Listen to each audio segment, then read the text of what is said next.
ekolobo moko kaka Congo nde mboka na biso ekolobo moko kaka Tout de suite sur Bomoko Télévision. Lisolo ya mboka babetango na bayimboka ezalaki singu.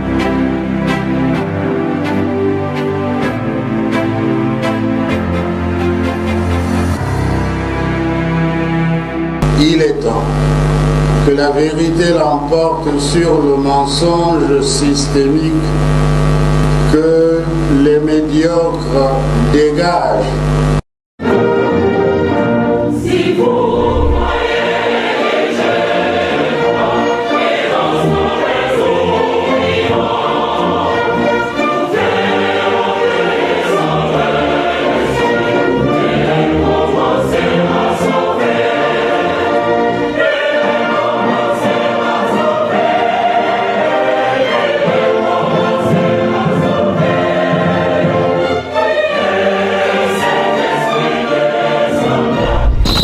Si les gens vraiment toujours souffrir dans le cas, c'est ça qui est ça qui va députer, on va pas lire, on va défendre des personnes dans ma camp.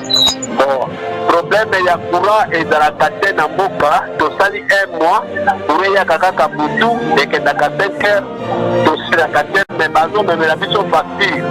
L'État a zo contre la mission bongo d'anko, barame et il y a téléphone.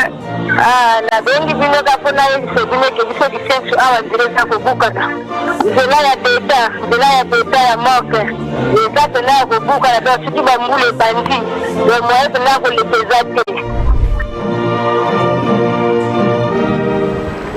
Tatabo moko ekolobo moko muluba ndeko na ngai moswali ndeko na ngai mukongo ndeko na ngai mungala ndeko na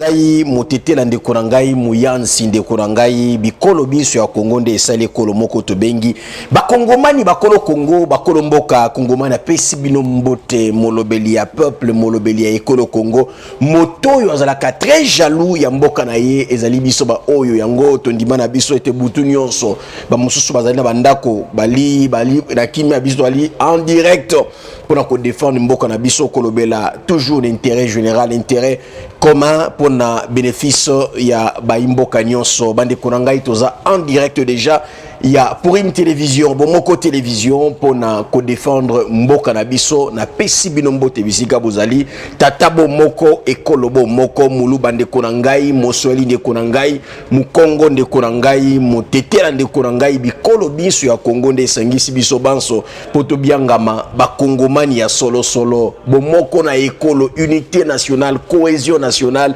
des ali bokasi to sekele ya victoire sekele ya elonga bande konangai alors to sala keba to batela bomoko na ekolo to batela unité nationale to batela cohésion nationale pambate yango ezali sekele ya elonga bato bakendaka lisanga babundaka lisanga balonga ka babundaka en ordre dispersé ezalaka pasi po balonga bosimba yango alors to komeka kokanisa yango pa na kati ya émission na biso apoko alelo kokanisa nanu moke proposition ya mwana mboka Martin Fayulu na likambo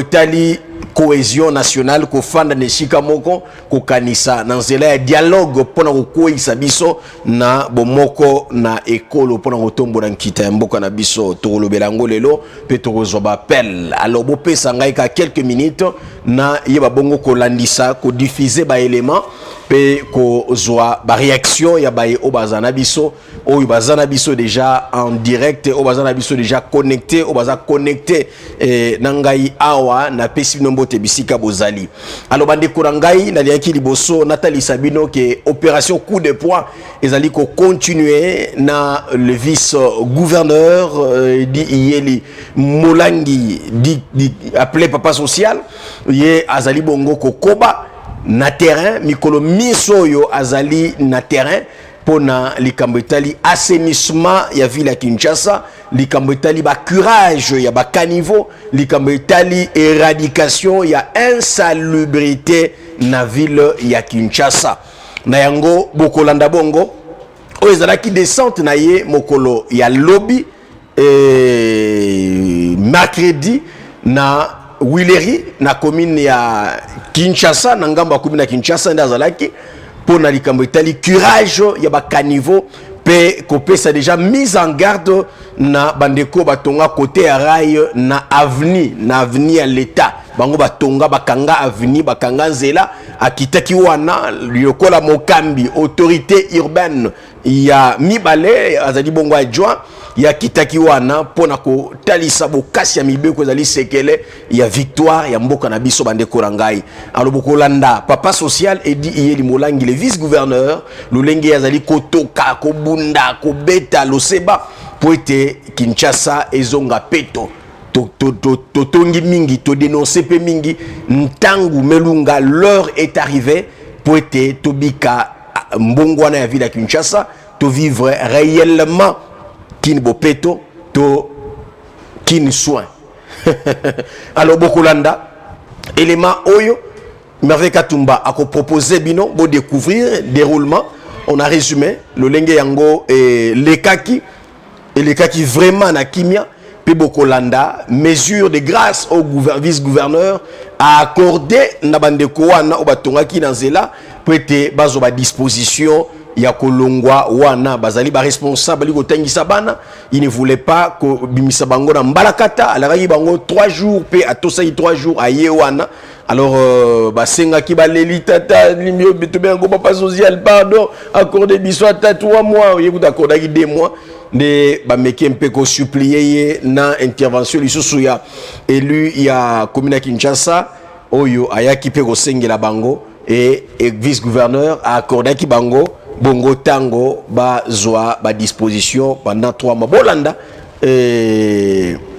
contenu to résumé ya mai on a lobby dans zela élément oyo ya vice gouverneur na makambo etali opération coup de poing na capitale na biso to kobelango peso linga kobenga biso pona dossier na pe okobenga en dehors ya ba dossier no swana yango landa.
dimanche awa na baina koleka mercredi l'état kosaka te pe na komi na kuti bino ebele ezano ke l'état abatelaka pe ya protégeaka bino nazoki pe mbela ya moko ya bino ya député boputaki awa na komi na Kinshasa kimia o respecte mibeko pe ya l'état na ye koyebisa bino bamibale na lekaki baki na koleka mercredi pe na leki ona koyebisa bino soki boyoki yango te ela kuye na kutana na bino na tikeli bino 1 mois bobonga maboluka esika na bino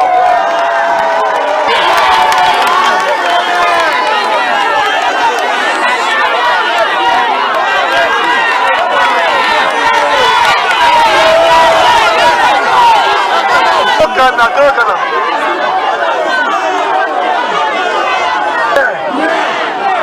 tozosoana bino te kana lobi bino bolobi soki yo bino bolobi na ndimi yango te bosali yango te tesala ndenge nini nalobi boye bolobi napesa bino 3 mois nalobi 1 mois soki 3 mois bosali yango te tesala nini naboki bino nzambe likolo azoyoka leta eza na se 3 mois soki na ye na kobuka bino okobita na kobuka bino tondimi toyokani.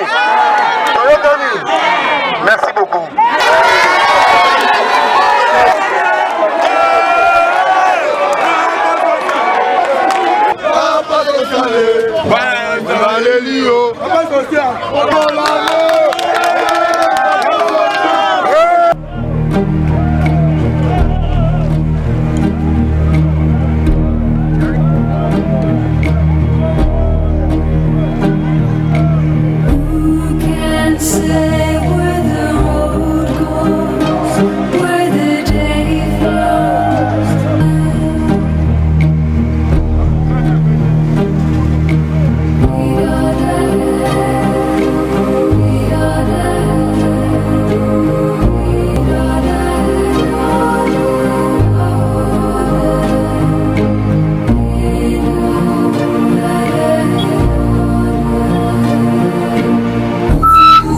cas gouverneur oyo tobanda kozela nde yoyo oyo nde mwana mboka oyo aza na volonté akosala na kati ya ville ya Kinshasa tozopesa bafélicitation tozoencourage ye nzambe abatela azala na yo asala su ya bimene Kinshasa ebonga vraiment ekoma kitoko. Sur 24 heures, on doit pas parce que ça va une commission malade. Après sur 24 heures, vous soignez pas son arbre. Ce que vous soignez en route, on va vous ce que nous proposons pour les pètes de politique. C'est pour ça que peut-être que vous pouvez donc la soigner pour la piste et tout ça. L'objet de politique, la porte est tout à ce que nous faisons. Ce côté du passage à mettre tout le camis.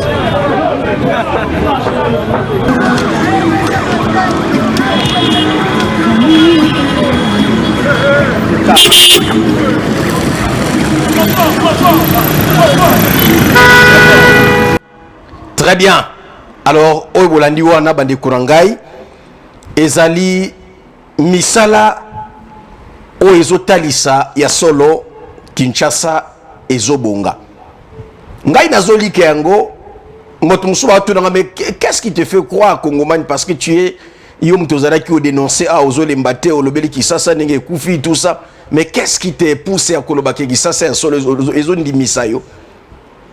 Eza Bande Kurangai, résultat, on a zomo Nangai Mokora Miso avec le vice-gouverneur au Yazan na terrain Mikolonioso pour l'assainissement de la ville de Kinshasa. Et loko est bonga, et loko est ça là bien. Quand on voit, on sait. Et le lo mikolo nyonso soko leki bi payo nyonso na lobeli awa na likota lisano mikolo miso oko peso gu olobake eloko ezanga kabiso pomboko eke liboso ezaka volonté politique yango ete edi iyeli alobi bureau climatisé etali ngai te ngai kaka terrain kino kisasa eko bonga nina okoma na kimia na ke na bureau ya malili na bimi na superviser mais nazongi bureau mais kasi sikoyo lokola Kisasa eza par terre et sengeli naza na terrain mikolo misoyo aza na terrain ko lancer ba curage ba caniveau ba curage ba rivière pour éviter ba inondation lelo o ya des caniveaux o botolanda wana ezala ki boucher okonyata wana odindate milangi ba poubelle ba boaka wana bosoto esa nango lokola béton atonia to dindate mais tango ye moko akomi wana a inspecteur bi mais o eza nini balongola boyeli baya eza nini caniveau fou le tonda ezala ki béton te mbala moko engin ye wana curage ba jaune ba ye balongo libaya nyonso bazipa wana ba curé maye komi ko tiola lokola soki bande korangai ko bonga ya Kisasa ko bonga mboko eza volonté politique ya bakambi. Et aujourd'hui je suis fier nazana lokumu ya komona mutu lokola edi iyeli molangi sur terrain mikolo nyonso ko respecter misala non seulement ko superviser ya ko telema mais ye moko acteur spectateur te ye moko azali wana pona ko sala misala lokola acteur ko pesa ndingisa ko pesa lokola modèle ko pesa ye moko ko talisa lolenge bande korangai. C'est que nous pouvons dire au vice-gouverneur Edu Iyeli Molangi, nous sommes contents de ce que vous êtes en train de faire. Et vous avez le soutien de tous les Kinois. Wana soutien ba Kinois. Parce que obozo sala wana eza na intérêt à Kisasa. Lobito fiangi Kisasa bo soto boyeboy. Mais le kola opération coup de poing eye. Kisasa ezo bonga. Et ezo talisa maibango moko bakambi bazana mabele. Bango moko bakambeza na terrain avant Daniel Bumba a voyagé à Chine. Yemo wazaki na terrain ko la misala ya ba curage ba rivière pour éviter ba inondation. Et lelo edi Iyeli Molangi o atika na Kisasa lokola mokambi lelo parce que le gouverneur n'est pas là. Azami colonion sur na terrain. Azami colonion sur pour la misala pour ko lancer misala ya ko curer ko lance misika nyon sur na Kisasa lelo. Ali ko tambola. Alors bana Kisasa prenons bande korangai à bras les corps message il y a sensibilisation il y a vice-gouverneur Edi Iyeli oyali kobianga biso banso bandeko to s'approprier projet oyo ya assainissement ya ville mosapi moko esokola kelongi te qui sase ko bonga pona 2 personnes wana te Edi Iyeli na Baden Bumbate te qui sasa ekobonga qui sasa ezobonga tango biso banso tozui prise de conscience et que tondima moto atonga ki na nzela babuka yendako c'est ça l'autorité de l'état et bato a dit chance ba accorder bango 2 mois 1 mois quelques jours bo sala effort boto samibeko wana c'est notre pays ce ba pesi otonga na nzela c'est que ba pesi be mutu mususu o critiquer te so mutu atongi zati ki otonga kinda kwa se bakotika mutu atongi meuble tande ba yiba mbongo mais yope otongi na nzela. Alors, tout ça, pour te bongisa école, nous allons prendre la deuxième thématique, Bandeko. Ce dossier, il y a sangai passi. Dossier oyo et il y a choqué ngai. Na lobaki yango que nous avons l'intérêt. Biso ba Kongomani, biso ba Namboka, toye ba bongo. Ko raté opportunité au nzamba sali biso te ya kozwa ndeko Constant Mutamba lokola ministre ya justice mboka na biso ya kolobese belete bino moko bozomo na misala lelo oyo a se créer ba problème na ba juge bazusi ebele balingi ete bandeko sekele ya mboka ona lobela ngomba lebele. État de droit et fanda. On ne peut pas parler de l'état de droit sans la justice parce que l'état de droit c'est la justice. Et tata mokonza ekolo Congo atali talabino na premier mandat na rataki ko fandi cet état de droit wenge longo bani parce que na la justice sama longa te. Aye ko benda elenge oya bwania un jeune intellectuel intelligent, un génie. Il était candidat président de la République. Habitant, Bouania Oyo, malgré qu'il opposait à et Sengena Zoye, pour l'intérêt à Mboka, il n'y a pas d'opposition, il n'y a pas de majorité, il n'y a que l'intérêt du peuple qui compte et de la nation. Tout Zoye, tout paye ça et justice. Et aujourd'hui, Constant Mutamba, Ali ko épaté biso, alors Ali ko la fierté na biso bilenge que bakambi tata mokonza ekolo Congo, il peut faire confiance à la jeunesse ba baza bouania lokola ba Constant Mutamba. Basali. Et lelo o bande korangai je vous dis, na ba losambo na biso, prions pour Constant Mutamba. Je l'ai dit tout haut à la télé, prions pour soutenons cet homme. To soutenir na ba losambo na biso, to sambela pona ye. Non seulement soutien spirituel, mais soutien aussi bande korangai moral, physique, to mimelaye yango. Parlons de lui, motivons cet homme à kende to témoigner que aza elongo da peuple, oya ko simba ye azala nani a okuta na peuple. Témoignons notre soutien à cet homme. Je vous dis que le salut, il y a justice à mboka na biso. Dieu passe, je vous ai toujours dit que Dieu passe par les humains pour bénir les humains. N'oubliez jamais ces principes. Et aujourd'hui, Dieu, le Seigneur, pour restaurer la justice congolaise, il a placé ces jeunes, cet homme intelligent, Constant Mutamba, très constant dans tout ce qu'il fait. Son nom est Latinzoto. Kombo na yali ko tambola na ye constant, il est constant. Na mosala liko sala, non corruptible. Incorruptible, aboy makamba corruption. Corruption est pour sanate penaye. Alobi jamais niet. Je préfère kolia ba niet on a banayi kolia tant on a qui la pouvoir tant na kan opposition nako sala nani mo sala pour intérêt ya mboka. Lelo oyo ayena ba réforme, ba projet ba réforme akangi awo aboy makambo e komeli biso lelo. Bokolanda ye. Bolanda lobby azongi ba dekonangai nako koma na aéroport alongwe aéroport. Regardez déjà, je vous dis hein, je vous ai dit dès le début que quelqu'un qui fera quelque chose, quelqu'un qui travaille dans la vision du peuple d'abord, la nation d'abord, quand on voit on sait.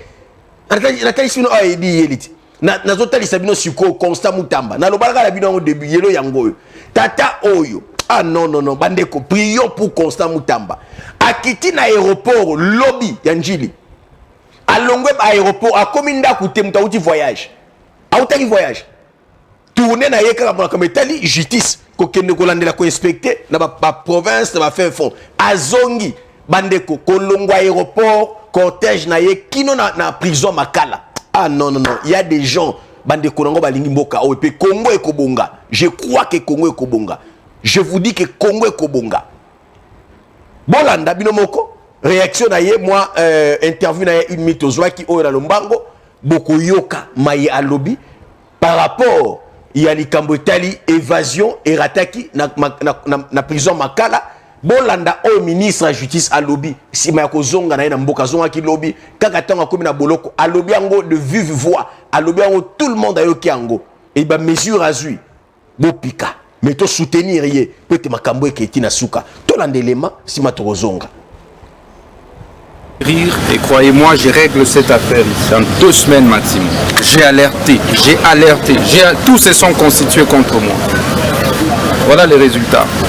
Ça c'est un sabotage des actions du chef de l'État et ça ne se passera pas comme ça. Chaque semaine, les magistrats envoient des détenus ici à Makala, sans tenir compte de la capacité des cantonnements de ceux. Et ça c'est injuste. Vous venez ici, vous faites sortir des gens clandestinement. Ça c'est un acte de sabotage, c'est pas de l'évasion. De toutes les fois où moi j'ai désengorgé, ils ont envoyé les doubles. C'est depuis que j'ai commencé, combien de détenus ont été envoyés ici, après le désengorgement. C'est là qu'on saura l'acte de sabotage d'où il est parti. Et on va sérieusement sanctionner.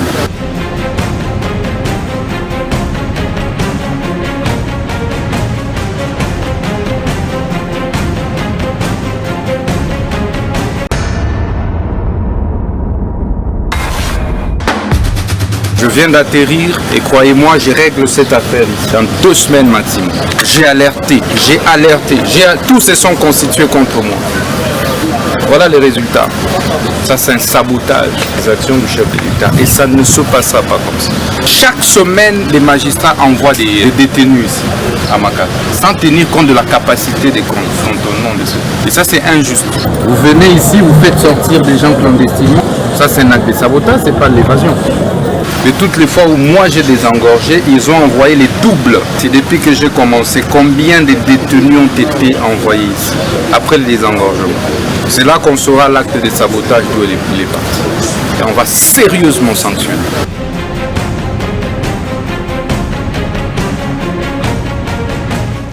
Voilà bande korangai, bolandi, que mboko yo, c'est que là kobonango eza rigueur. Il y a des gens au baza motema likundu.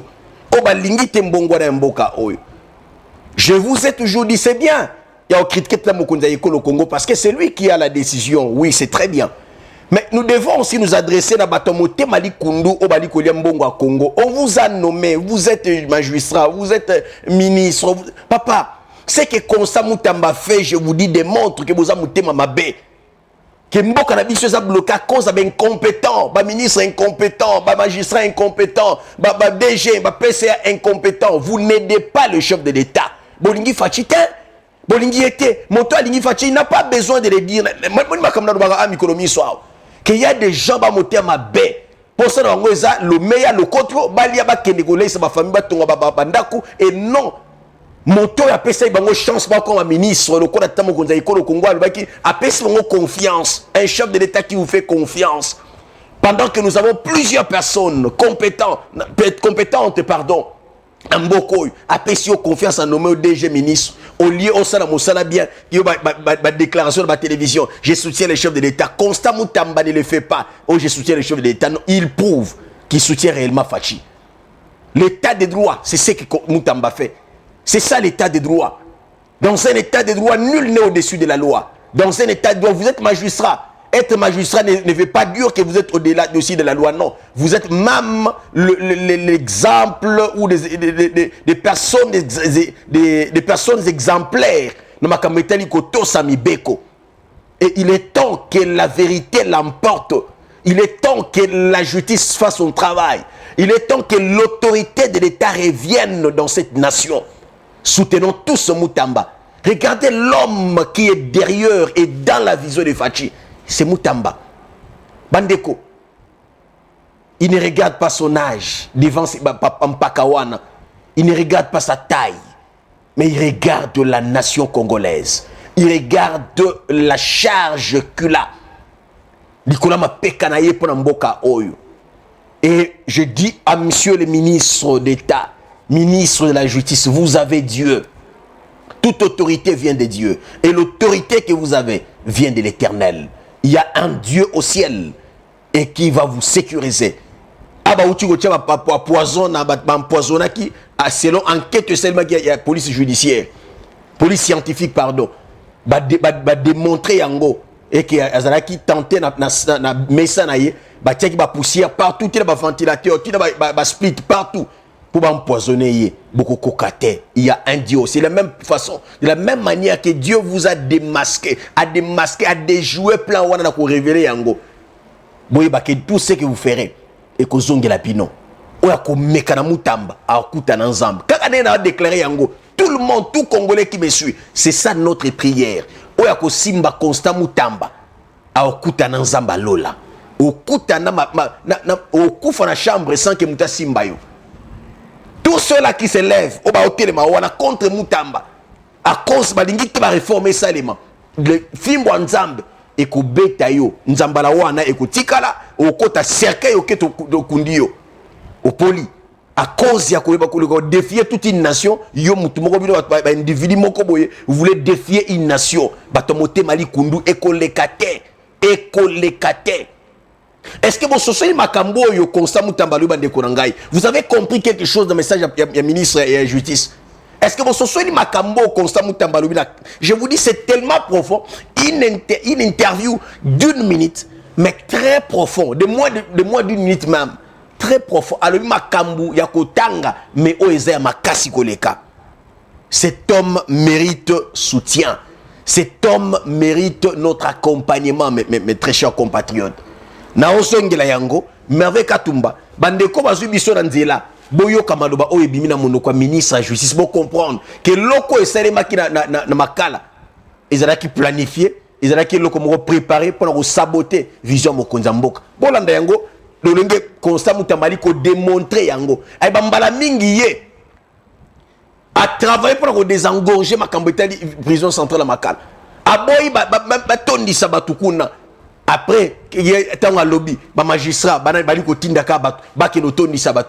pour quel intérêt? Piège n'est dans la carte. Et au Congo, tout le monde batinda ki na makala. Même moto bakangio no, bakoseli makamba ibake loko. Na ku ba sambis ba sisi go sambis ati akena makala, akena makala. Banda kena makala umela. C'est quoi ça? Mboka ngo ya ba magistrat, mboka ngo ya banani? Inchi ya shebote, jintunga je tu bonso. Voilà ya ike beto yonso ekolo Congo za biso banso te.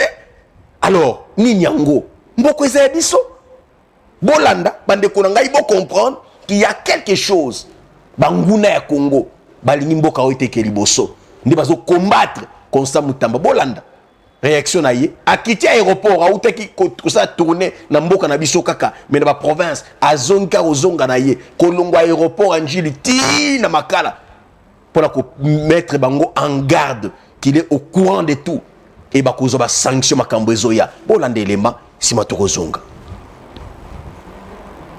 Et croyez-moi, je règle cette affaire ici en 2 semaines maximum. J'ai alerté, tous se sont constitués contre moi. Voilà les résultats.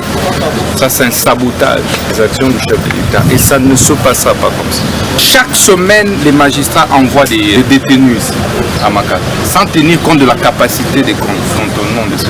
Et ça, c'est injuste. Vous venez ici, vous faites sortir des gens clandestinement. Ça, c'est un acte de sabotage, c'est pas de l'évasion. De toutes les fois où moi j'ai désengorgé, ils ont envoyé les doubles. C'est depuis que j'ai commencé, combien de détenus ont été envoyés ici, après le désengorgement. C'est là qu'on saura l'acte de sabotage d'où il est parti.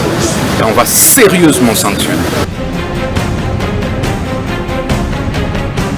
Voilà, Bande Korangai Bolandi, c'est Maître Constant Mutamba, le ministre de la Justice, ministre d'État de la Justice en Bokanabiso. Alobi, il a tout dit, hein. Bato balandi image basosoli quelque chose. Je pense que vous avez compris quelque chose. Vous avez compris quelque chose. Bososoli Makambwa, il est combattu. Parce que Simbi Bisika Oyo, Balelaka, Bisika Oyo, ba piège ça, bisika o batia bani na bango mais mboka ngo eza bino te cher magistrat s'il vous plaît. Ces pays nous appartiennent tous. Tintunga Djetubos et le Congo a un dieu. Si vous pensez que vous êtes des dieux parce que vous vous cachez quelque part, laissez-moi vous dire qu'il y a un Dieu qui voit partout. Et il n'y a qu'un seul qui est le maître de notre souffle. Il s'appelle Yehoshua, Elohim. Elohim. Il est unique, l'unique. Il n'y a pas de Dieu. Il n'y a pas de maître de notre souffle. Mais il y a un Dieu qui protège. Et quand lui te protège, personne ne peut t'arracher. Mais quand le diable veut essayer de te protéger, le diable ne protège pas. D'abord, le diable ne lève pas, il soulève. Le diable soulève, il ne lève pas. Si toi tu penses que le colonel va grigi wana, il te soulève. Il va que ça va soulever, mouta soulever. Le diable a soulevé au tina niveau, il y a soukeli. Et tant qu'on limba au quoi il s'en est mon abato à kepa et satan va où me la gâter pour. Mais de côté mon gâteau au matin, il y a un soulevé, un levé. Il était soulevé. Il était soulevé. Le diable soulève, c'est Dieu qui élève. Parce que le diable est une créature. Il va te soulever dans le niveau naïe. Il n'est pas éternel. Il n'est pas le tout-puissant. Il ne connaît pas tout. Il est une créature. Et quand il te soulève, c'est pour un temps. C'est pour un moment. Au moins, moi, succès, attends au moquet. Après, souka par terre, to liwa, à solution wana. Mais c'est Dieu qui élève. C'est ainsi que la Bible dit l'élévation ne vient ni de l'Orient ni de l'Occident, mais ça vient de l'Éternel. Et vous n'avez pas un âme. Si vous pensez que vous avez gris-gris, il y a un Dieu au ciel. Et puis mon âme de frapper bino. Si le Congo a un Dieu, si les Congolais qui me suivent là, si les Congolais si réellement il y a un Dieu au ciel, vous magistrats, vous qui contestez le réforme judiciaire, il y a Mboka Oyo, que ces dieux-là vous frappent. Bon, c'est ma conséquence pour être à bande comme ça, comprendre que on ne se moque pas de Dieu et on ne joue jamais avec un peuple qui a Dieu. Jamais. Il est temps que la vérité l'emporte sur les mensonges systémiques et que les médiocres dégagent.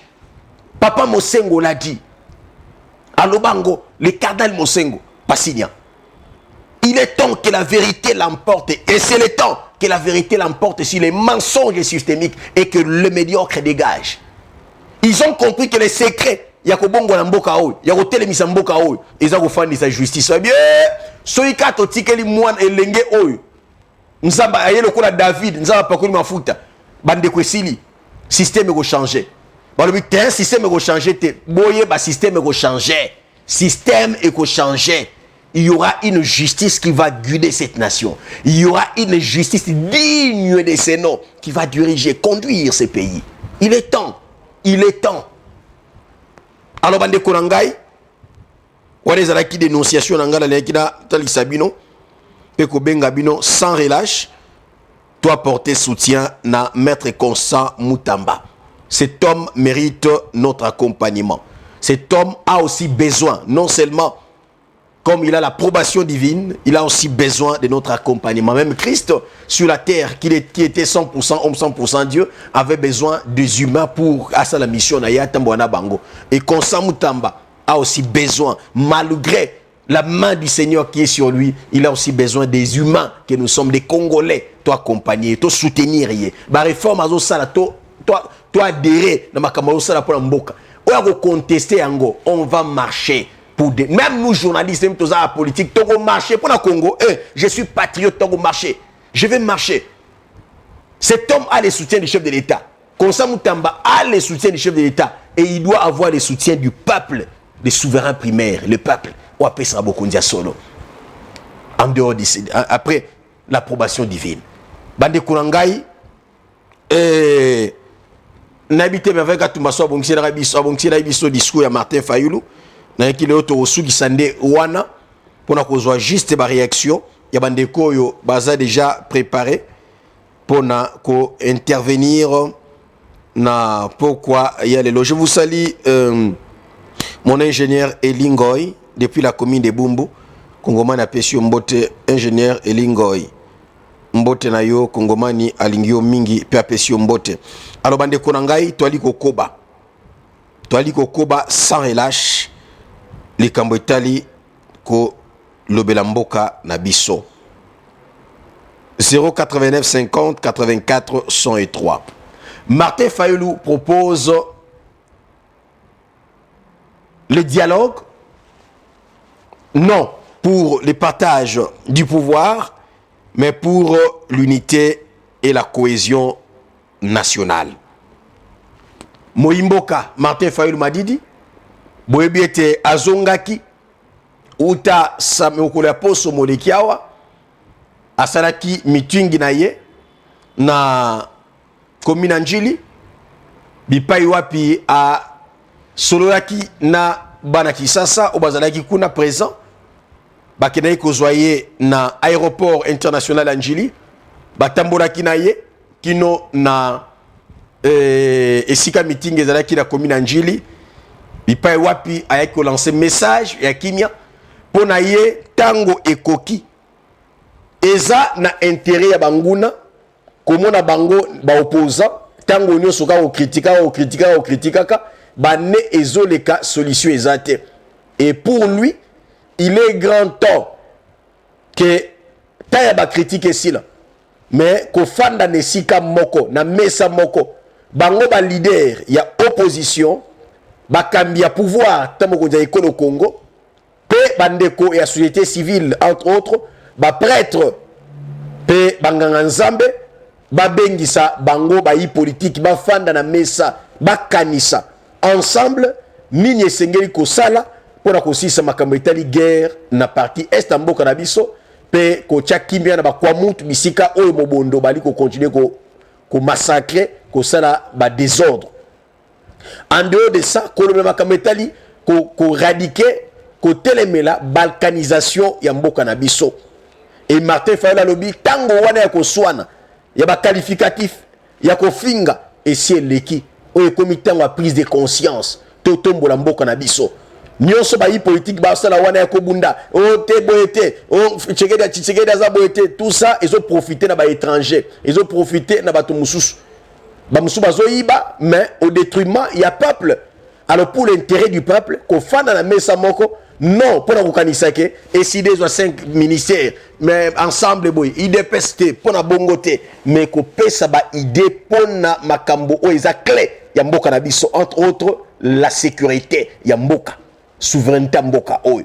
Bafanda, bakanisa, yangwa lobiete, meeting, yasalagi yaki pour la cohésion nationale, le changement ou la transformation, le développement, yamboka nabiso pour la deuxième mandat, ou pour la deuxième mandat, boko jambo, kinoto kinebane koya, ekoleka na cohésion nationale, bo moko na ekolo. Bo moko na ekolo. Alors, bandeko nangai, motuna nangeza kase moko, comment vous trouvez l'ikanisi ya Martin Fayulu Madidi? Bolingi va continuer olenge to mesana opposition ya ba marche, opposition ba ville morte, opposition ya ba déclaration qui na ba dibanda mboka tout ça to ba sala o Martin Fayulu a proposé ba fanda na kiti na mesa ba fandi sa ngo ba kambia lingomba ba prêtre ba nganga nzambe ba fabengisa bango ba fanda ba kanisa ba pesa makanisi pe bazo ba décision ensemble na lisanga pour te kimia ezonga na mboka pe ko trouver ba solution na makambo ezo nyokola bana ya mboka ndeko nango zo na ngai iyo zo kanisa lolenge nini comment ozo trouver likanisi ya Martin Fayulu Madidi nafungoli telefone na ngai pona kozwa ba réaction ya bana mboka na lobi boye okoyi ko benga biso pona 3 dossiers mobimba likambo etali assainissement ya ville ya Kinshasa ba kirage ba caniveau likambo etali ba kirage ba rivière likambo etali justice. Message ya ndeko na biso Constant Mutamba ministre de justice pe makambo etali proposition ya Martin Fayulu Madidi likambo etali cohésion nationale bakene na dialogue ya kofana na mesa pona kokabola bokonzite mais pona kokanisa mbongwana ya mboka tozwa ba réaction ya bana mboka alo ndeko bengi biswapi kombo nani allo voilà. De quoi bien sur na WhatsApp, tu as des difficultés. Allô, Ndeko? Oui, bonsoir, papa journaliste. Mbote, papa, obengi biso wat? Ouais, na bengi na commune à Kisenso. Toujours là, nayo, papa. Bon, en tout cas, merci vraiment. Na tepeli na baidi nayo. Na ningena no baga tirbazi ya ya ministre na biso Constant Mutamba. OK. En tout cas, biso population précisément pour moi tout ça na soutien makasi pona ye. En tout cas papa, idée ya Constant eza idée moko eza ya mabete. Au monde ici qu'on devait comprendre batu bo mamboka oyo eza ba magistrat na ba avocat. Parce que tant qu'il y a vu décision, il y a motu soki basambisi ye bapesa ye quittance akende ofuta na banque bango malamo basepeli te. Ntango ye akomi kolandela makambo ya baprison papa esalama na mboka nini moto ayibi kwanga ake makala ake makala papa moto aswani na mwasi oh nzambe na ngai papa kei ya bande ko bolo na biso na WhatsApp bosala ngai ba audio na WhatsApp zwa téléphone simba téléphone pour sango bien audio na yo yoka na bien bande ko WhatsApp bosala nga ba audio botindela nga na koyoka yango alors ndeko bengi biso wapi Allô oui mwana mboko bengi biso wapi na bengi bina parti ya Delvo ya Delvo to landa yo biso tutu rasima ya nani ministre ya justice maître Constant Mutamba likambo collision bo tobo yango teza malamu Martin Fayulu fo alinga akuta na président akena parlement donc kulo bakaka ndengo andenga zolo baka ndengo wana ejeleka nango ndengo wana bakuta na président basololi akepe na parlement sololi akena sénat sololi babongisi likambo yango normal tant yo zolo bakaka ndengo wana batu na ekutu tout d'abord ko critiquer nan président Olo basali eloko moko te bo siko ba kuvanda basolola ndenge nini ezala kaka benda wasimbao ozo comprendre mon frère il fallait kuta na président pour muta akokonvoka ngeza président muta ko financer ngeza gouvernement donc tout ana fait ça la manandenge moko ya normal tant ya zo proposer faut kuta na tena batango bakutani basololi bo ça va datitel butobenga kaka ndenge ya zo composer azo koloba wana elekipika kandengo wana epipe afila ka 2028 erreur alibusa saliki ya élection yemoko saba député a échoué ate kuna isangani a proposer likambo na yeba zaina muzitu abinga na okota na nini na bino ati muzitu bololi na ba oyo nani Moïse babebani na jeunesse tricage donc aza mutu moko misi 2011 nango imunda imtabana ko fournir carburant babeba na andegeni bata iside ba yebi yango te ata na opposition nazo ke ne ko fournir carburant bo isakop mais babeba na ipona nini mabe na ye me batu bandimaka ngo te tala ndenga zo koma na suka akuta na président Kitisa akuta na Vital Kamiri akuta na président ya Sénat bavandi basololi catholique ne ba koye bandenga ni ba organiser pour gouvernement mutako financer merci ndeko mutako convoquer merci ndeko wana nyoso tufu basolola merci ata na ndenga ki enquête fixe laka merci ndeko ye poa badinga babinda na tala 2023 ndinga akatanaki merci ndeko ngai sa campagne sani merci beaucoup. Merci. Merci ndeko nangai. Je pense que tozo ko se comprendre te. Martin Fayulu azosenga. Excusez-moi, je ne suis pas de Martin Fayulu, mais j'ai compris son message. J'ai compris son discours. Je sais que tozaka na ba bichenga wana ya bato opposition, bato IDPS, bato SID.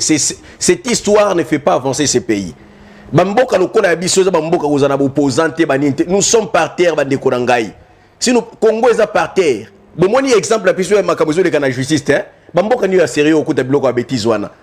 Le Congo est par terre. Tant qu'on fait avec Mboko Eza Okufa, ce n'est pas le temps pour Nabiso Rosso. Nabiso doit batailler DPS, Martin Fayulu, Ami Kitissa. Il n'a pas besoin qu'on m'y quitte ça. Intérêt Zolukawana, c'est pour la nation. Et il l'a dit dans son discours. Ngai Jules Vangai Kongoman, journaliste que je suis, je soutiens l'initiative de la cohésion nationale. Bande Komboko, Makambouza, je vous dis vrai. Peut-être que vous avez fait pozongo makambo ya mboko te. Ndakisa na kisibino kama ministre de justice abimisa monoko na ye, c'est très grave. Hein? Makambo Constant Mutamba lobi, vous sentez qu'il y a des histoires yo sema na mboka o ya blague te. Et il faut tout tika aventure na biso sima yo lokolo inano Fayulu olingakete okolo ina Facho olingakete okolo inga Moïse, biloko na c'est fini. Ba discours wana c'est fini. Il est temps que les Congolais réfléchissent mboko ke liboso. Tant que Martin Fayulu ko fuka ma mikite boza fachi pour l'intérêt ni. Pas comme un premier ministre. Makambo sur le pour l'intérêt na été c'est pour la nation. Quand il dit ba fanda pour makambo étali ko éradiquer, ko éviter balkanisation. Et ça pour l'intérêt décidé, c'est pour l'intérêt du Congo. C'est ni pour l'intérêt de l'IDPS, c'est pour l'intérêt de notre pays. Donc quand vous intervenez, pour ça n'angeza, vous argumentez makambo longa. Parce que le discours c'est tellement profond, makambo loba ki wana makambo cohésion nationale. Et pour votre information, Kolanda interview Mokonzi Mboka à Pesaka. Naba prêtre alobaka makambuya auto ça l'interview na Belgique bolanda ki non alobaki nini il n'a pas de problème makambo fanda ba solo là mais problème est que mikolo mileka ki ba né passé Martin Fayulu bana ko ndimaye lokola présidente Moïse Katumbi lelenge moko Joseph Kabila atangi ba opposant nyonso mais akofana na banani pour vous dire quoi je suis communicologue de formation. Le chef de l'État nous a dit dans cette interview qu'il était partant. Il n'était pas, il ne mettait pas de côté cette idée. Mais il était partant. Il a dit ça aux prêtres il y a 5 ans. Donc, et là, comme la population de Rossala, qu'on paie sa contribution, mais exactement quand on a sa biso kozongi sa biso makambo ya kala wana ya simeleka Martin Fayulu alinga batu ba opposant alinga boité c'est fini tout ça. Il est temps que to kanisa mbongo na mboka. Ce pays est par terre mes frères. Bande kwa WhatsApp poti de langa ba audio na koyoka ba audio. Soki bozo benga ngai tozana tante ya koyoka pour mutu so bengi na normal et 4 appels na yo. Allo mwana mboko bengi biso wapi? Allô? Oui, mwana mboko bengi biso wapi? Bonsoir, bonsoir. Mbote Kongomani. Na bengi bino côté terre jaune na vrac. En tout cas, émission ça les a très bien vraiment parce que nga matadien dans ma tête. OK. Comment on a les paf. Pesa ngai basango ya Matadi Tata ya Congo Central. Matadi nenge ministre Costa Mutamba eza nzambe ne mutatindeli biso ye na mboka oyo. Très bien. Donc nzambe azala na ye eloko moko ekoyela ete omoni ke batieli ye poison na bureau mais nzambe alongoli esika wana. Voilà. Il a déplacé. Na sima na ye ba ko kanga ke oui poison eza na bureau ne mobimba na biso tozo senga na ye akita pe Matadi. OK. Parce que si on a des osala mana eza ba magistrat na ba miyibi oyo bazolinga bakwesa pouvoir ya Fati Beto. Sikoyo kana bango nde nzambe ne muto asali sikwa ko bimisa sikoyo un chien oyo azana souci ya mboka parce que justice ezala kité. Justice sikoyo komi nzamba tite biso ne kosa mutambana. Wana eza numéro na privé na Matadi pe buzobe eza na ba magistrat mais na ba procureur. Nenga tamboli bongo akita pe na Matadi. Très bien. Bango bazotondisa prison mutu ya maki des plateaux ya maki abuksi des plateaux maki ozio tie na prison mutu anyongo téléphone otie na prison donc il sait pas bien nzamba zala na ye parce que justice ya mboka pende zongi donc il constate mutamba ba eloko moko te ala na nzambe na ye ala na donc makambo tout nzamba zana ye abanga eloko moko te. Très bien. Très bien. Merci mwana mboka mfumu gimbango azawana merci beaucoup. Très bien. Osakanaka Osimba Mutamba Osimba jeunesse congolaise. Allô ndeko bengi biso wapi? Allô? Allô ndeko nangina recadrer muke. Allô. Ah ndeko to ça la débattre non. To ça la débattre. Non attends on a tes télévision. To ça la débattre. Ce n'est pas un débat à l'émission. Korekadre ngai na dossier ya ba individuité ngana sa dossier pour na intérêt ya mboka. Allô ndeko bengi biso wapi? Allô? Allô, bonsoir ndeko. Mbote mwana mboko bengi biso wapi? OK, la benga la commune limité. Tozolanda yo mwana mboka. OK, ndeko zinarite. Ndeko tukana kulta mutamba ezali jambe mutatie. Ndenge tozali il faut que de l'État à la Simanaï, après ça, il faut que tout le peuple congolais, tout dans la Simanaï. Pour de la Simanaï, il faut que vous me l'avez dit, mais chef de l'État, tout à mon meilleur. Dengue à sa main, à se gagner, à se gagner, à se gagner, il faut que nous fassions des tapés, après ça, on dit, le rôle à Moutouana, le roi, tout le monde. Papa dit ça, la tombe qui peut la ligne,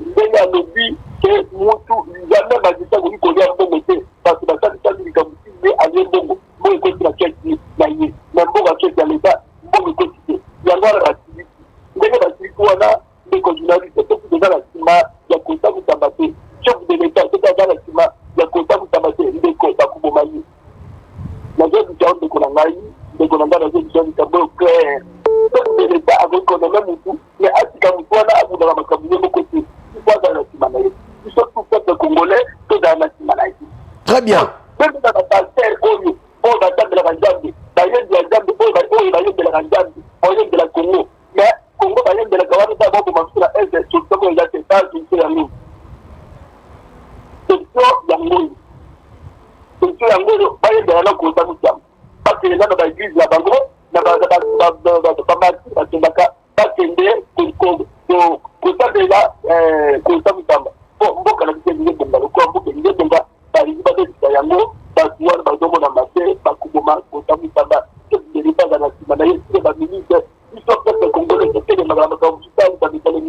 très bien merci papa merci beaucoup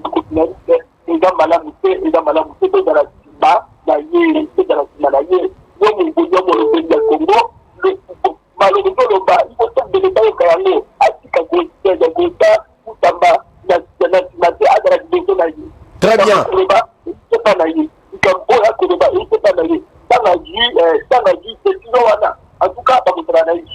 merci beaucoup papa merci papa très bien merci papa abengi biso alimete voilà des personnes on a lingi ba intervenir dans l'émission mboko anani vous sentez la profondeur vous sentez qu'il est précis na makambo aliko bande kwa WhatsApp bazo continuer benga na baki bosala ba audio allo ndeko bengi biso wapi allo papa nangai mbote mwana mboko bengi biso wapi allo papa ngana bengi biso na sana nganyema na changu baba ok so ko pousa téléphone na pembeni tozo ka malamu te oui nalandi na pusi penza mwa musika pa ya moi to ka wezate papa ozobenga biso ozoloba na se na TV zo manase alors que toi na posa ya message nous la capter toyoka mongongo na yo o tozoka eza mongongo ya se ezo bimate na etandoike alors bande ko WhatsApp nazo kotela ko yoka ba audio na bino ozana WhatsApp ko benga biso te sala biso audio voice osimbi téléphone olobi alo kongomani ngara komena nazana komini oyo na lobi pona makamba constant mutamba na lobi boy pona likambo etali proposition Martin Fayulu makamba etali cohésion nationale et na lobi boy pona likambo oyo na olobi balobaka bongo alors otoyoka ba audio ya bandeko ya WhatsApp na tango parce que émission tokeda na suka allo ndeko bengi biso wapi allo bonsoir ndeko bengi biso wapi allo mwana mboka okobongisa micro na poto yoko malamu allo bien ouais allo pour le problème il y a allo pour le problème il y a Martin Fayulu président de la République andi ma négociation en été ok Martin Fayulu azalaka à l'écart n'engagana puisque à royaume c'est la désordre merci problème ya Constant Mutamba atilema toujours na position na mutu moko ta mekosakanyela ye azala toujours na décision chef de l'état yo na zeno ya mwa merci mwana mboka merci ndeko nangai chacun est libre de mettre son point de vue mais ezalaka est cadré na makambutali kolobela. Bonsoir messieurs les journalistes, je vous suis en direct, nous soutenons la proposition du président Martin Fayulu car le pays est dans l'abîme et tous les Congolais doivent se mettre ensemble pour combattre les ennemis du pays. Nous soutenons les actions de son excellence messieurs les ministres d'État et ministres de la Justice, garde des Sceaux. Les magistrats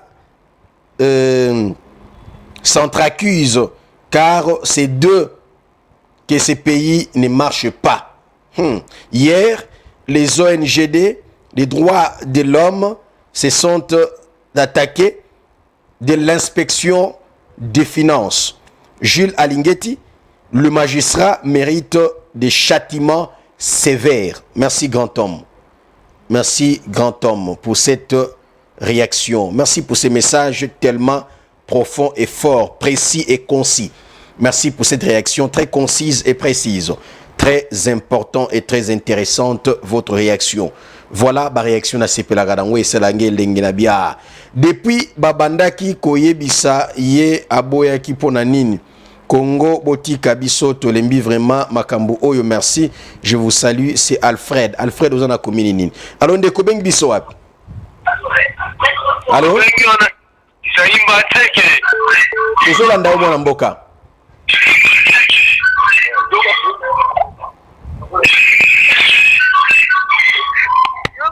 Voilà, ndeko azangi maluba bosangana na télévision. Obengi bayambio mais ozangelo wa oloba ndeko rangai. Bandeko WhatsApp bosala biso audio tokoyoka audio na yo. So osala ki audio ko benga biso te po tokoyoka audio na yo ko mitungisa te. Tokoyoka ngoto za pona bino. Po appel na yo koyoka na te soto yambi. Alors oui moi mboka. Merci papa journaliste. Bonsoir papa Nangai. Mbote papa obengi biso wapi? Nangai ma papa na zolande mission penza na sepeli makasi po. Ah nzambe na ngai bato aboya zobenga na motivation na encouragement akei kaka boy papa zonga vana si ces missions na zo appel na yo pardon zonga pardon zonga fona zo réaction na yo vana si ces missions pardon je suis à la commune de Lemba Terminus on de quoi Alfred ou akomela biso message de quoi Alfred mbote na yo. Je vous salue, messieurs les journalistes. C'est juste que...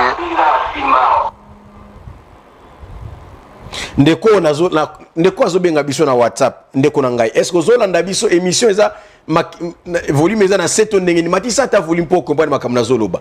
Ozolanda biso ko benga biso na WhatsApp te. Soki to yambi yo, tango to ando yo appel na yo, mutu soka bengi na appel normal e ko kata connexion na yo. To yoka elo côté. Yona lo baki bato WhatsApp bosa nga ba voice ba audio. To yoka yango to zoka déjà. Initira ko benga biso. Costa Mutamba azokinde makambo na ye bien. Biso nyonso toujours c'est na makambo nyonso azokinde na atambusa makambo normal comme mutu oyo azana souci ya mboka pe na souci ya nini ya kusoutenir mutu. En fait pona ndeko na biso maître Fayulu makambo oyo balobelaka ya avant. Donc kala nyonso na bando zelani. Kala nyonso na poki akuta na mokonza mboka baso la bazala ini abando zelani. Donc botika biso dissection baba c'est biso ba dissection mo bo inutile. Bande komozo comprendre likambo etali dossier ya cohésion nationale te. Nazo ko répéter yango pe kozonga mais vous ne me mettez pas na place ya ko défendre makambo Martin Fayulu parce que je suis dans la même vision il y a unité nationale. Vous savez lelo o esali mboka na biso bomo na makambo ba trahison esalima eza makambo ba division. Unité ezate bomoko ezate na mboko je vous dis vrai. Tango boyo imboso ko mponga na assemblée bisaka ba député vous chers collègues de l'Est beaucoup ba groupes armés azamo na mukete makamaloba wana bosala keba je vous dis encore ici. Ma position pour Martin Fayulu basenga kae aya. Ce n'est pas dans l'intérêt de Fayulu, je vous dis, makambo ya kofana na mesa. Fayulu a l'argent, Fayulu a na renommée, Fayulu a na position aïe. Mais c'est pour les Congo. C'est pour la nation congolaise. Ne me mettez pas dans la position peut-être au défendre makambo ya Yemutu parce que la personne de Fayulu, je ne suis pas là pour défendre la personne de Fayulu. Je ne suis pas de son parti et je ne suis pas dans l'équipe na ya ba communicateur na ye. Mais en tant que Congolais qui voit quand même la piste et les solutions malonga pour Mboka, je défends la piste à solution. Ouais, bonsoir papa journaliste. Nangana lobala sur base ya Costa Mutamba. Bon, omoni biloko ezosama mingi na Congo ezaka pasi papa. Omoni ba magistrat na ba avocat soi-disant tobaye bango. À l'époque à Mobutu, bazalaki ndenge bazali zote. Lelo ba exagéré papa. Costa Mutamba asali bango nini? Jeune ya batu. Aye pe na likanisi ya malamu mpona kobongisa mboka. Boni bakoyoka ye mutema jalousie. Biso tozosenga tanke population, chef de l'État azala na nsima na ye. Chef de l'État alanda makambo ya Costa Mutamba. Azala na place oyo ye alingi adévelopper niveau ya justice na biso parce que président se souvenir mingi na état de droit. Alors mboka po eboma esengaka justice ezala ya kofanda. Soki justice eza ya kofanda te papa mboka ekendaka liboso te. Omoni eloko esalami na position makala eza ku alingi basala Costa Mutamba. Pourquoi autaki kobimisa batu oyo baza na ba dossier ya pamba mutu ayibaki kwanga mutu ayibi sim mutu ayibaki chasse ya empire batindi na prison makala pona nini parce que le plaignant azana mbongo alingaka a souffrir ba mutu atindi na prison papa soki tozo continuer na mentalité au Congo otikala obomade Congolais alingi ndeko na ye Congolais te pona nini ba magistrat baza bandoki ba avocat baza bandoki bazowela ba intérêt na bon mais bayeba bambongo baliaka ya biso ekokangama bango na mingongo bana na bango bakozala toujours na basouffrance tolakelaka bana bamagistrat bana baavocat tolakelaka bango bana na bango bakozala na kimia te bando bota babisengi likolo bambongo na biso chef de l'état azalaka na nsima na ye epuis nakobakisela omo Costa Mutamba papa kobanga eloko te oza chaine biso bajene to wana nsima na yo omoni suki na yo wana eza force na yo moto akokita yo papa abana nao na suki na yo soki akoki yango te nzambe bamvulusi ya bakoko baozala na yo merci. Papa, en fait, je vis l'émission. Souvent, dans la émission, j'ai toujours apprécié. J'ai vraiment apprécié la façon dont notre vice-gouverneur est en train de travailler comme étant environnementaliste. J'ai vraiment apprécié. Mais ce que na vice-gouverneur, na gouverneur, puis gouvernement mobimba. Il faut premièrement service à hygiène et zonga. Parce que ceux qui service à hygiène et zonga, na service à assainissement. Vous verrez que la ville-province de Kinshasa aura quand même une propriété Moaboué. Nous exemple, supposons sur Nini, on appelle comment Kalamu. Il faut que l'Andela, non, premièrement, Batunion, surtout à côté à Kalamouana. Ils ont des poubelles, oui, mais vous trouverez que Bazoboaka, ba poubelle, na bangote, pas bateau, batambisa kabnini, ba pousse à matiti, bazo qui au bois comme on a Kalam. Donc, je peux dire au gouvernement, et qu'au sala, kaka na musala, et à donc, kirait ba terrassé. Mais tandis que Bazolandela, tant que Bazolandela, non, donc ça sera vraiment Moussala, je vais dire Moussala Mpunda quoi. Et Kozala vraiment Moussala Mpunda parce que Bino Bozo Kire, Bozo Sala Kirage terrassé. Mais Bato Bazo Zongisa. Il faut non Kolandela, il faut service à hygiène et zonga. Ce qui n'est pas Bato Batongi, Batie ba boutique, Batie Mabaya Liboso à terrasser. Quand vous trouvez des gens comme ça, il faut les arrêter. Bokangi bango, bake bafuti amende, balongoli mabaya na bango dans le sens que ce qui n'y mai et les cana facilité. Et aussi bâtir service dans le sens et service à la nanzela dans le sens que ce qui va moni peut-être muto ameli mai ya boaki mulangi nanzela bakangi. Donc vous verrez que ce qui va banjo sala bongo, ce qui va kangi au futi amende. Lobby au kozala lisuna courage te ya kobwaka mulangi nanzela soit sachet. Donc idée on a lingana pesa par rapport à ce que le vice-gouverneur est en train de faire est là. Merci beaucoup. Très bien. Bonsoir papa. Je na bengi pona ko soutenir kaka ministre de la justice papa Amso Constant Mutamba. Et puis popé ça peut idée na ngai pona ngai ezaki batonga nde ba prison ebele. Ozomona mboka na biso ba terrain vide eza ebele bazoteka kaka kotongela kotekela kaka bato batonga ba immeuble bakoki kozwa ngo mpe kotonga ata 2-3 prison mpona kolonga likambo oyo po soki ozomona meme na basociété na biso ata bakangi bato baza na baprison eza mikie vu que baprison eza mikie baza toujours censé ya kotransférer bato na parquet mpe parquet pe espace eza muki parquet pe espace eza muki ba prison ba cache eza muki baza sansa ko transférer bato na makala pe kuna koma déjà plein donc pona kolonga ngo faut ko banda ko résoudre les comme na source ba sunga nde biso batonga ba prison mais bo bato ba continuer ko sala mabe l'état zana il faut kanga ka bato mais soki bakangi bato ndotia bato ngo wapi. Donc ministre vraiment sunga biso penza batongela biso ba prison so ta 3 prisons to 2 prisons ya minene et ça là qui problème o ezala résolu. Merci beaucoup. Merci pour lelo to sugisi awa tango na biso esi et poussani bande konangai bolandi bino moko ba réaction bato. Nous ne saurons pas prendre tout le monde, on va poursuivre demain. Je l'ai dit que cette semaine, nous allons poursuivre ces 3 dossiers. Makambetali assainissement, Makambetali justice en Mboka Nabiso Bakomba au Constant Mutambali Kolekisa, Makambetali proposition à Martin Fayulu ya Kofan de Sika Moko Pona Okanisa Mbongwa na Mboka, ko éradiquer insécurité, Makambetali ko éradiquer ko boya balkanisation Mboka.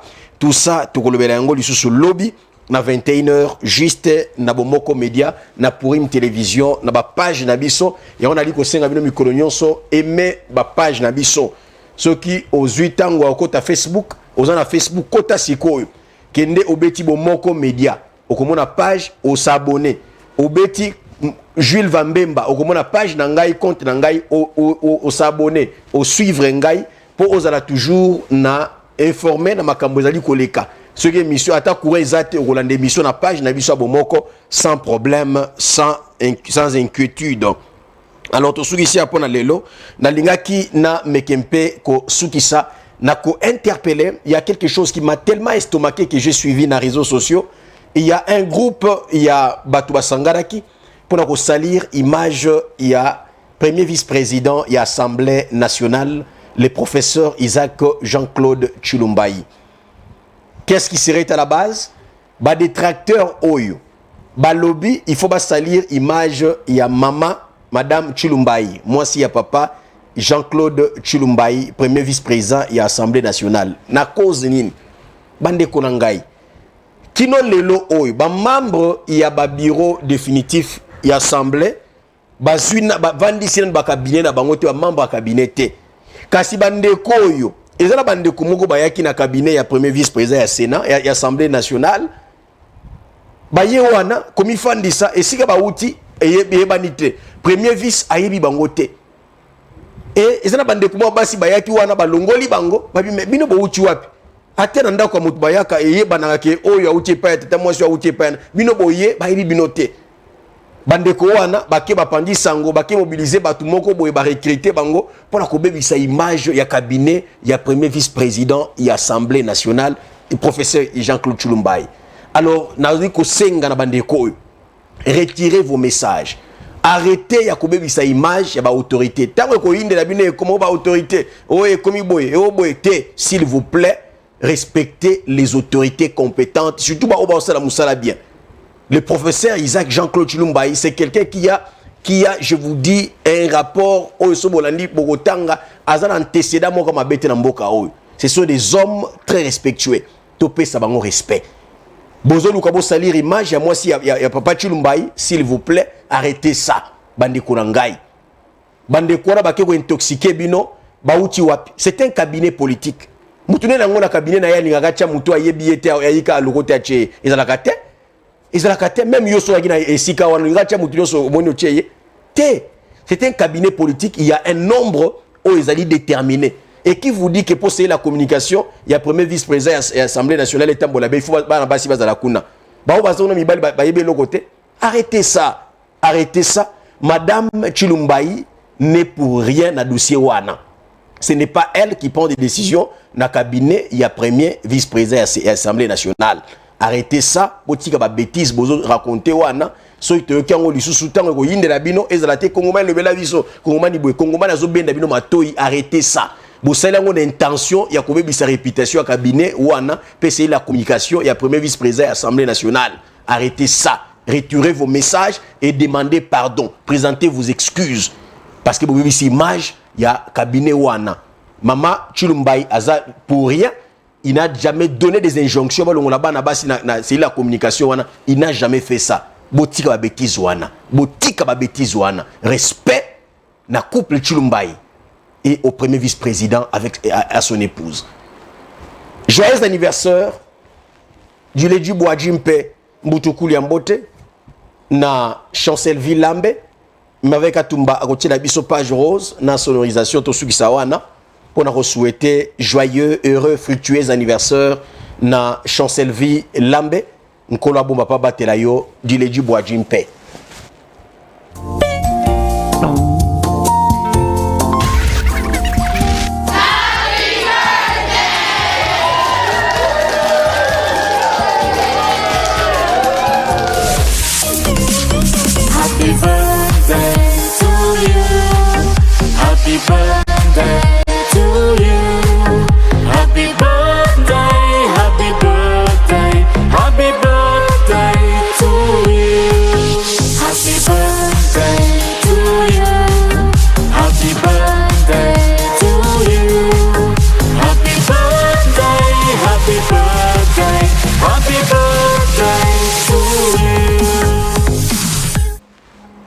Joyeux, heureux, fructueux anniversaire à toi, Chancelvi, Kongomana Lingio Mingi Papesio Mbote, Atombelio, Mbotama Elamu, Mbutukuli Mbote, Dileji Boajimpe, Yo Botama Moko Nangai.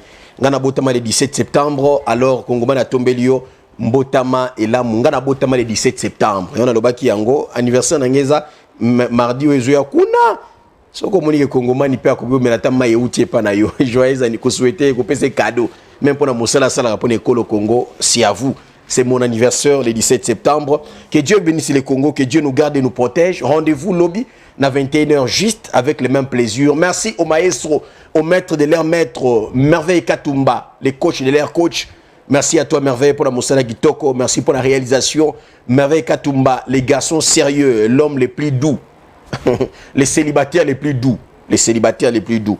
Et combat. Voilà, Merveille Katumba, je te salue. Merci pour le travail des titans. Et merci Nandeko Fabrice Oazo Sekakuna. Napesi Pembote, maître Fabrice, maître Naibiti à ma kofi. Et ça va ma case. Je ne sais pas, Patrick Albarabet à ma kofi. Mais je ne sais pas, total Akamaka Mukolo Pegoya. Alors, que Dieu bénisse les Congos, que Dieu bénisse tous ceux-là qui nous ont suivis. Vous vous êtes sacrifiés à Kolanda émission. Continuez. Il y a Kolanda programme et information dans 5 minutes. Bokolanda magazine d'information. Info direct avec mon frère, mon cher, mon très cher ami et frère Claude Mavinga Oyo. Il y a info direct au Bomesana Kolanda après émission Mboko Anani pour na makambo etali toujours Mboka Nabiso. Alors d'ici là, portez-vous bien. Surtout n'oubliez pas que tout coq qui chante aujourd'hui fit tenef ko sakana mutu te na présent na ye lobo yebite nzambe muta yebi lobi ya mutu nzambe muta tombola motote banga mutu banga nzambe ya c'est Dieu qui élève les paniers sur qui encore tout coq qui chante aujourd'hui fit tenef oui fit tenef lobby.